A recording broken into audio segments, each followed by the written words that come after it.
misy le andininy faefatra amin'ny dimapolo amin'ny lalam-pahamerenana izay mamaritra mazava tsara mihitsy hoe ny manolotra ny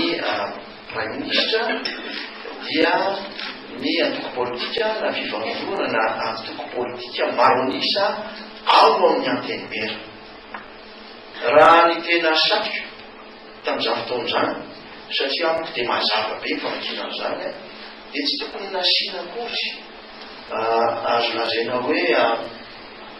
fanampiny fanazavana izany filazana ao amin'ny andiny faefatra amin'ny dimapolo izany satria tena mazava izany hoe maro anisa ao anatin'ny antenimera-pirenena. Misy nefa zay azo lazaina hoe avi antolo-kevitra zay nataony ny HCC zany au cour constitutionnel teto amintsika. Tolo-kevitra le izy afaka makataka an'io ny antokon'olona samihafa izay voafaritsy ny lalàna. Ary rehefa nivoaka izy io dia ohatran'ny valalanina ihany ny tenako aloha mafilohan'ny republika satria dia tsy tratra mihitsy ilay tanjon'ilay hoe stabilité sy réconciliation nationale ao anatin'ilay izy. Tsy nanino fa dia hoy zao hoe hevitra io tsy voatery nanaraka niny hevitra io mihitsy ny filohan'ny republika satria mety manana ny fahamankiny azy koa ny filohan'ny republika amin'izay fikatsara ny tombontsoan'ny firenena izay. Ary rehefa nandeha moa indramotsiny dia nanolotra olona hitao amin'ny ambara. Ary zany dia milaza mihitsy hoe avy amin'ny alalan'inona moa zany tia noloranareo ty olona ity dia hoe avy amin'ny alalan'ilay avi izay navoaka ny haute cour constitutionnelle dia nivaleko tsotra mihitsy tamin'izay fotoan'izay hoe raha io avi io noeritreretinareo nanareo aza dia nandika azy tsy nanaraka ny lalàna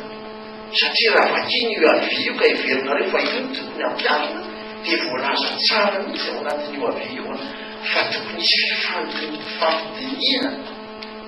ny fanolorana prime ministre dia nanontany aho hoe samy laza ve nareo fa misy fampidiniana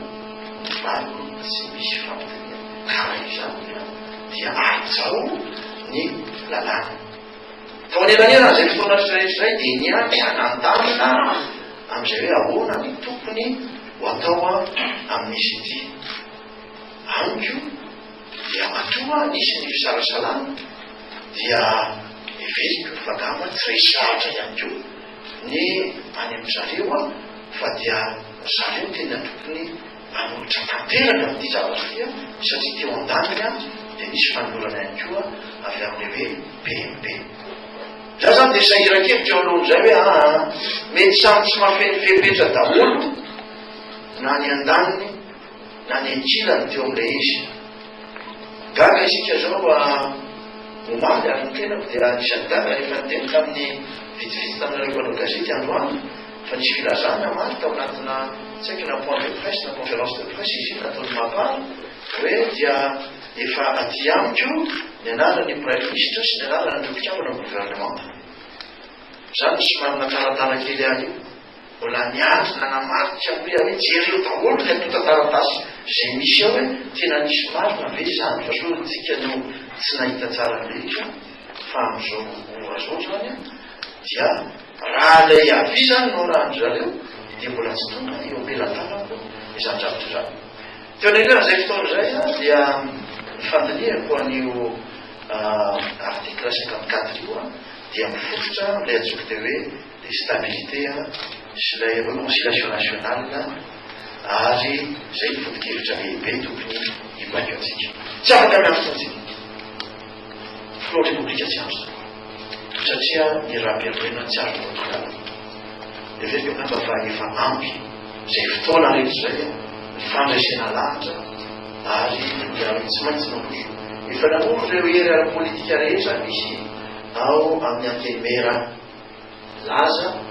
fa voalaza tsara koa kely article 54 hoe groupe de parti majoritaire à l'Assemblée nationale miantso ireo andinika lalina zavatra izay ary traraka ihany koa zany izay lafina karaha izay karaha izay no zavatra misy dia hoia hoe fadiny tsy manino mianarana na mbola miresaka mampara ihany koa fa dia zao miandry anarana fa rehefa tonga ny anarana ka mifandraika amin'ny foto-kevitra hoe premier ministre zay afaka miara-miasa amin'ny afaka manatanteraka ny politika zay napetraka afaka manatanteraka ny fanampy zay nataony filoha-pirenena ny filoha-pirenena vahoaka kely nanao fanampy tamin'ny vahoaka fa tsy premier ministre